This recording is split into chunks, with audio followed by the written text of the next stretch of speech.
Voilà, donc on a affaire à Thomas. Et ce qui est remarquable dans Thomas qui est étalé sur son lit, là, c'est que vous voyez, il est en permanence actif. Un bébé qui se réveille est toujours actif. Il est toujours un petit peu les membres supérieurs repliés, les membres inférieurs repliés. Voilà, cette activité spontanée est l'activité d'un bébé normal. Ce qui m'ennuie, c'est qu'il a la goutte au niveau du zizi, j'ai bien peur qu'il me pisse dessus. Mais enfin, voilà. Vous voyez, donc cette activité spontanée d'un enfant est tout à fait satisfaisante et c'est ça qu'il faut regarder. Donc il a son cordon qui a été clampé. Vous voyez, en permanence, il a des petits mouvements, il se tient très bien. Alors on va essayer de le réveiller doucement. L'idéal, c'est de le réveiller, qu'il soit content de me voir. Voilà. Et il faut prendre le temps de rentrer en contact avec le kiki. C'est plus ou moins long, surtout quand il se... Mais vous voyez, il a toujours cette activité spontanée qui est assez remarquable. Et qui fait que... Alors, comme il a un petit peu... Voilà, tu vas te réveiller un petit peu. S'il se réveille pas tout de suite, on fera ça tout à l'heure. Parce que une des choses qu'on observe... Alors l'ordre, bien sûr, quand on examine un enfant, s'il y a un ordre à faire, c'est surtout dans la tête qu'il faut avoir l'ordre. Parce que, vous voyez, l'enfant est très calme actuellement, mais souvent, il pleure. Donc, on a d'abord une auscultation à faire, une auscultation qui est cardiaque, puis pulmonaire.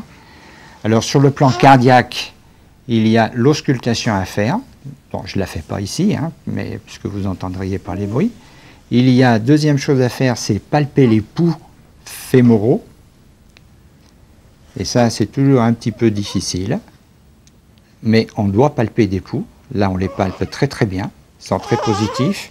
On peut par comparaison palper les pouls huméraux, qu'on palpe très bien. Et puis, on ne va pas le faire ici, parce que ça serait un petit peu trop long, c'est prendre la tension des membres supérieurs et la tension des membres inférieurs, si surtout il y a un doute sur la palpation des fémorales. Palpation des fémorales, doute, implique que l'on prenne la tension membre supérieur, membre inférieur.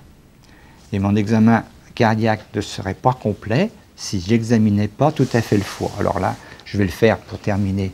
Hein. Là, je regarde effectivement, c'est pas du côté du foie, c'est du côté de la rate, mais c'est comme toujours, on regarde toujours du côté qu'on ne veut pas examiner en premier. C'est plus facile qu'un enfant de 50 kg. Et ce que j'essaye de savoir, c'est où est le foie. Le foie doit déborder de moins de 2 cm le grille costal. Le grille costal est là. Là, je le palpe à peine. On le palpe. Il vient sous la main, mais c'est tout. C'est tout à fait normal. La façon la plus simple de le palper, également, c'est quand vous prenez votre kiki à un moment donné. Oh mon Dieu, il commence à avoir faim. Oui, il commence à avoir faim. C'est de le palper comme ça. Et là, on le palpe très facilement, hein, puisqu'il est un peu... Hein. Et voilà, je suis donc du côté du foie. Et je peux très facilement palper ce ventre, donc ce foie, et vous voyez, je le palpe. Donc, l'auscultation, les pouls, la tension, le foie. Alors, sur le plan respiratoire, on voit son rythme respiratoire, 30 à 36 par minute, chez un nouveau-né normal, qui est calme. Oh, ça y est, il commence à regarder, on va en profiter alors. Hein, Kiki? Là, on va essayer d'accrocher son regard. Ça y est, il m'a accroché. Hein, bébé, tu m'as accroché, oui, il suit ma tête. Alors peut-être avec un petit retard. Mais voilà, c'est pas moi qui lui fais tourner la tête. Hein. C'est une petite fille que je fais tourner la tête. Voilà. Alors on a d'autres moyens, hein, qui sont l'œil de bœuf. Vous voyez ce cercle-là, que l'enfant accroche beaucoup plus facilement que le visage. Et vous pouvez regarder ses yeux. Vous voyez, la tête, il la tourne spontanément avec un petit retard. Voilà. Et vous voyez, c'est donc un enfant à terme qui suit très très bien, malgré la lumière qu'il reçoit. Donc, il fixe et suit des yeux en tournant la tête. J'en ai profité parce que tout à l'heure... Donc, sur le plan respiratoire, c'est le rythme respiratoire, l'absence de tirage susternal, intercostal, une respiration bien régulière.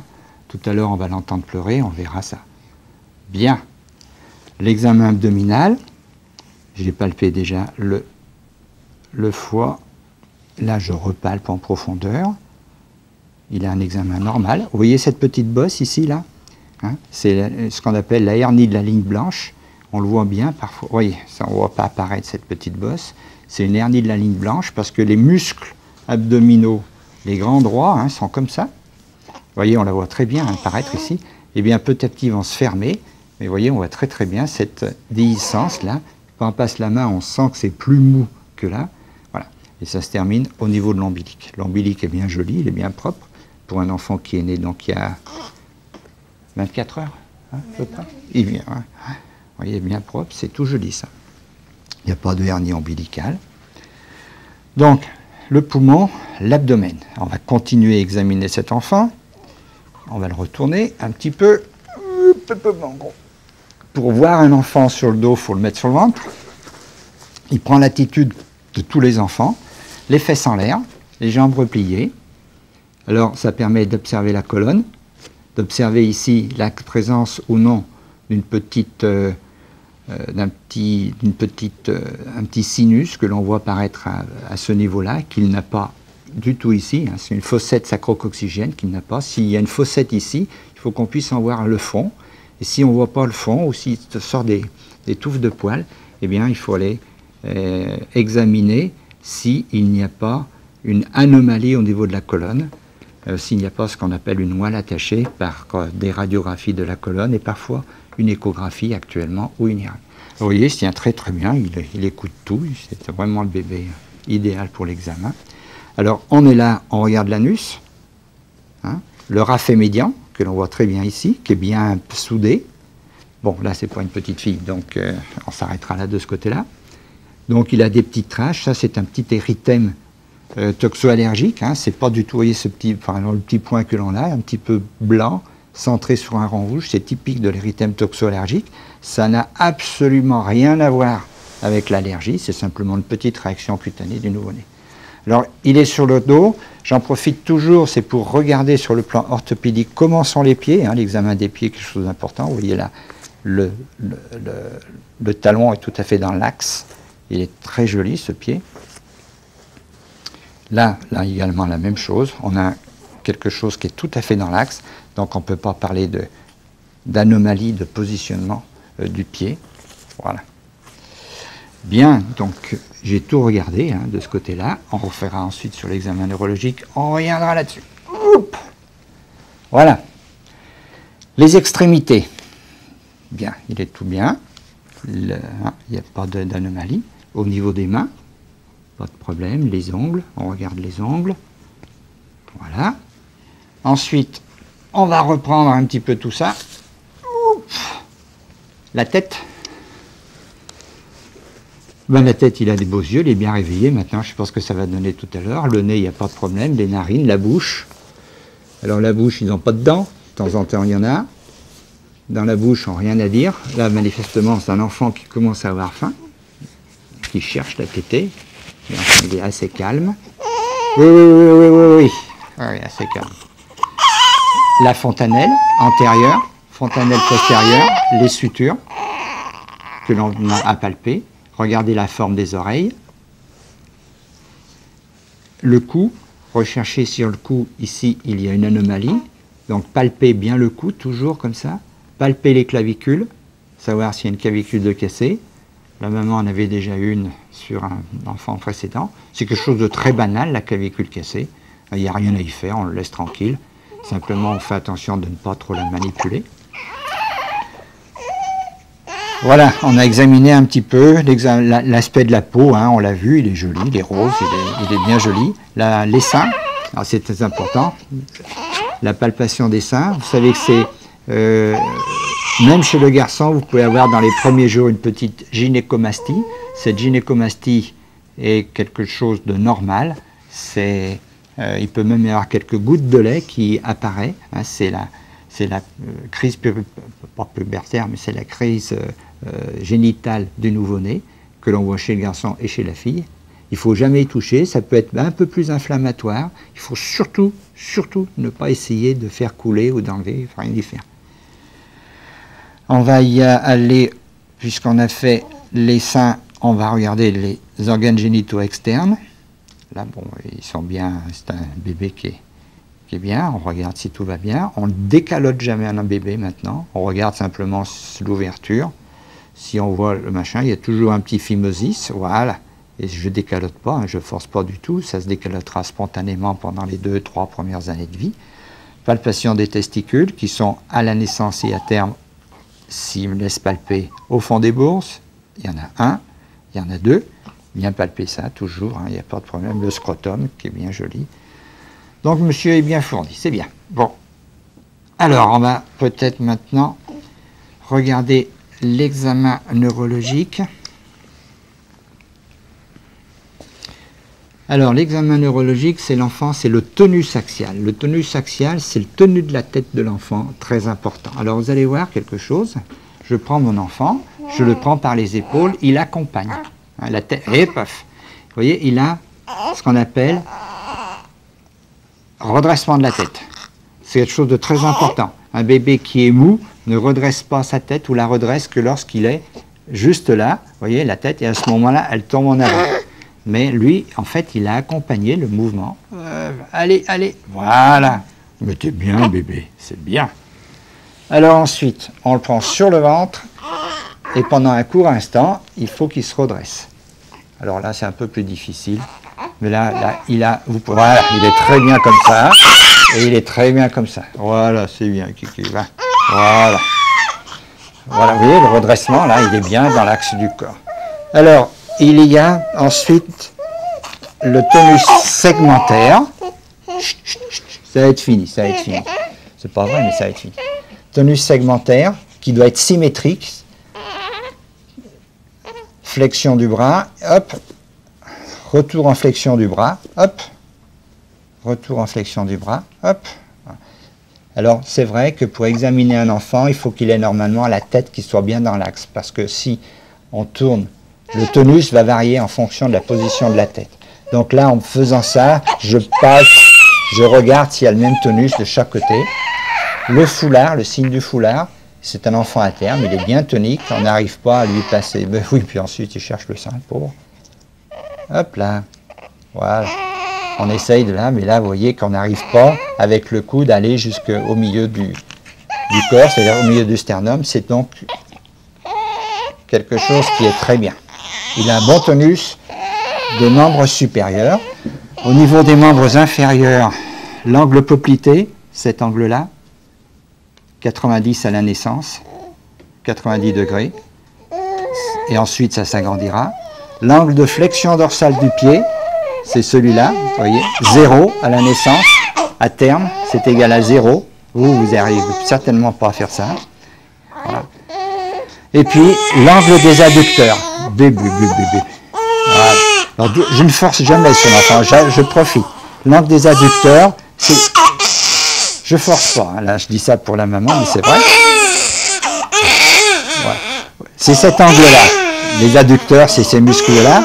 Et on regarde de cet angle-là, et cet angle-là doit faire 70 degrés. Alors on peut le regarder comme ça, on peut le regarder lorsque l'enfant a les jambes étendues, en écartant comme ça doucement, et ça fait 70 degrés. Monsieur a faim. Voilà. Alors, ainsi, dans les réflexes archaïques, vous avez le réflexe de l'enjambement. Regardez, il enjambe, et ça déclenche la marche. Qu'il a parfaite, il pose le pied, voilà, il pose le talon, vous voyez, ça c'est la marche. On va voir le redressement aussi, pouf, voilà, avec les 3 temps du redressement, clac, il se redresse sur les membres, normalement il redresse le corps, puis la tête. Et là encore, je ne le force pas, le monsieur. Hop, vous avez vu là, hein, vous l'avez vu ce... Allez, hop, lui il veut marcher, voilà, hein, vous avez vu ce redressement sur les membres inférieurs, le tronc, voilà. Donc, on recherchera aussi le grasp. Alors le grasp, pouf, aux membres inférieurs. Vous avez vu, il ferme très bien. Et au niveau des membres supérieurs, eh bien, il va voir, j'espère qu'il va continuer ça en forme. Regardez-moi ça. Un beau grasp qui permet de soulever l'enfant. Allez. On va essayer de terminer. Alors ça, c'est le réflexe des points cardinaux. Je fais ça, il tourne à gauche. Je fais ça, il tourne à droite. Je fais ça, il va aller vers le bas. Et je fais ça en haut, il va vers le haut. En fait, c'est le fuit, il cherche le sein, là. Je le trompe. Alors, dernier, le réflexe de Moro. Attends, on va faire le Moro.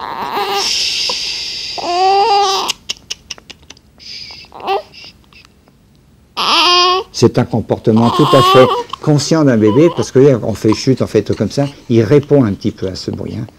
Hop. Vous devez, je fais pas mal, hein, mais c'est un réflexe général, soit à la déflexion, avec les 3 temps du Moro qui sont l'ouverture des bras, ouverture des mains. Il faut qu'il observe cette ouverture des mains et du pouce, et ensuite il referme. C'est le réflexe d'embrassement, le réflexe de Moro. Voilà, voilà. Chut, chut, chut. On va le refaire. On va le refaire. T'es regardé. Alors, sois pas bête. Allez.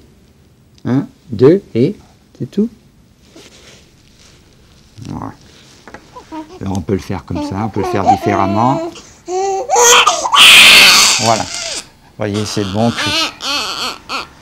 Et qu'il a été gentil.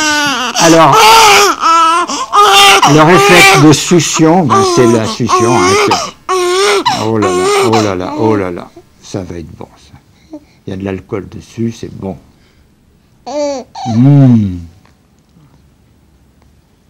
Voilà, on sent très très bien la succion qui s'observe, hein, qui est bon. C'est le premier réflexe coordonné, c'est la succion. Hop, je t'ai eu là, bébé. Hein. Donc on avait fait l'examen des fontanelles. Hein. Alors il y a un autre examen que je n'avais pas fait, qu'on regarde, mais qui est moins important, mais qu'on fait parce qu'il est toujours amusant, c'est celui-là. Hop. C'est plus amusant quand c'est une demoiselle. Hop. Voilà. Vous voyez, il a une très belle marche là, on ne peut pas s'empêcher de le faire remarcher, parce qu'il aplatit bien, en partant c'est le talon qui pose en premier, hein. Voilà, donc c'est très très bien. Alors, dernier dans les examens, donc on a fait à peu près l'examen neurologique, des réflexes et tout ça, tonus axial, tonus segmentaire, les réflexes archaïques. Dans l'examen orthopédique, j'ai regardé les pieds comme tout à l'heure on l'avait fait, et il me manque l'examen des hanches pour avoir complété mon examen. Donc, c'est soit par la manœuvre d'Ortolani, soit par la manœuvre de Barlow, où on va rechercher. Ça y est, ça y est, ça y est. Chut, chut. On va te mettre là-dessus, tu iras téter ton truc. Voilà. Alors vous voyez, donc l'activité spontanée d'un enfant réveillé est toujours en train de rechercher. Dernier point, il va redresser la tête et va être capable à son âge de tourner à droite et à gauche. Il peut, à un court instant, hein, décoller la tête du plan du lit. Ça fait partie du tonus axial. Hein. Tonus axial, vous voyez, là, décoller sa tête. Il est bien droit. Voilà. Bébé, t'es très beau. Hop là. Et puis ensuite, on a un très beau contact avec lui. Hein. Montre à ta mère. J'ai pas fait, c'est effectivement ce qu'il faut continuer à faire, c'est regarder les yeux de l'enfant. Dans les yeux de l'enfant, il faut regarder la pupille. Est-ce que la pupille, elle est bien noire? Est-ce qu'elle, par contre, on voit une tache dedans qui pourrait être un signe d'anomalie du cristallin? Voilà, il est vraiment très attentif. C'est là souvent qu'ils en profitent pour pisser. Et puis ensuite, c'est l'audition. Donc on regarde toujours l'œil, les yeux des enfants. Alors là, on essaye de profiter qu'ils aient les yeux ouverts, sinon on est obligé de regarder un petit peu, et de regarder si la pupille donc se contracte ou non, ou s'il y a dedans quelque chose qui pourrait évoquer un glaucome, par exemple, congénital. L'autre point, c'est effectivement la réaction au bruit. Logiquement, ça se fait maintenant avec des potentiels évoqués auditifs. La maman aura cet examen. Ça a été fait. Sinon, on a tout. Vous voyez, la fermeture de l'œil. Regarde de l'autre côté, il y a ta maman qui est de l'autre côté. Tu veux déjà plus la voir? Voilà. Voilà, il y a une réactivité manifestement, mais ce n'est pas maintenant comme ça qu'on fait l'examen. Vous voyez, ben, c'est un bébé qui est en excellente santé et qu'on peut rendre à sa mère. Alors les mensurations sont toujours très difficiles à prendre. Le périmètre crânien, la taille, alors le poids c'est facile, la taille c'est beaucoup moins facile. Et on ne le fait jamais souvent le premier jour parce qu'ils sont un petit peu recroquevillés. Donc ensuite il faut une toise qui mesure effectivement la tête tenue ici jusqu'à l'enfant bien étalé, on mesure la taille. Et puis le périmètre crânien qui se prend bosse occipitale, bosse frontale, en fait c'est le périmètre crânien le plus important. C'est la dimension la plus importante que l'on mesure. Logiquement il est à 33 lui à peu près. Un peu plus, puisqu'il est un peu plus. Voilà. Alors, est-ce qu'il a une grosse tête? Mais bouge pas, bouge pas. Il a 36 cm. Ouais, une bonne tête, votre bébé. Mais je l'ai senti passer. Hein. Vous l'avez senti. Voilà. Bien, mais elle sera bien réveillée pour... Voilà. C'est vrai que dans l'examen, pendant tout l'examen, on le palpe, on le sent presque autant avec les mains que par l'examen que l'on a à l'enfant. Et vous avez vu le contact que l'on peut établir avec l'enfant est extrêmement important parce que en regardant un enfant comme ça et en regardant comment lui se comporte, on peut dire que même presque sans le palper qu'il est normal, quoi. Hop. Alors la couche, hein, toujours avoir le pampers en avant, c'est toujours important. Sinon, on n'arrive pas à... Et bien serré, sinon les petits élastiques, ils font pas le truc et il y en a, ça passe de partout. Ouf. C'est une vraie vedette, lui, alors. Hein.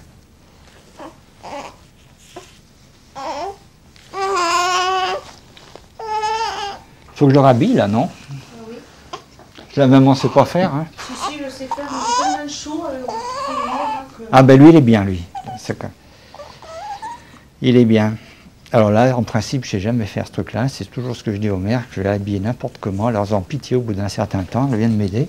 Mais là, la maman, elle n'a vraiment pas. Hein. Savoir tout faire, hein. Regarde, c'est jusqu'au bout. Hein. Je pense qu'on est maintenant de l'âge. Hein. Ah, mais tu vois, je commence par me mettre à l'envers. Pauvre Kiki, hein. Tu vas être habillé comme un as de pique.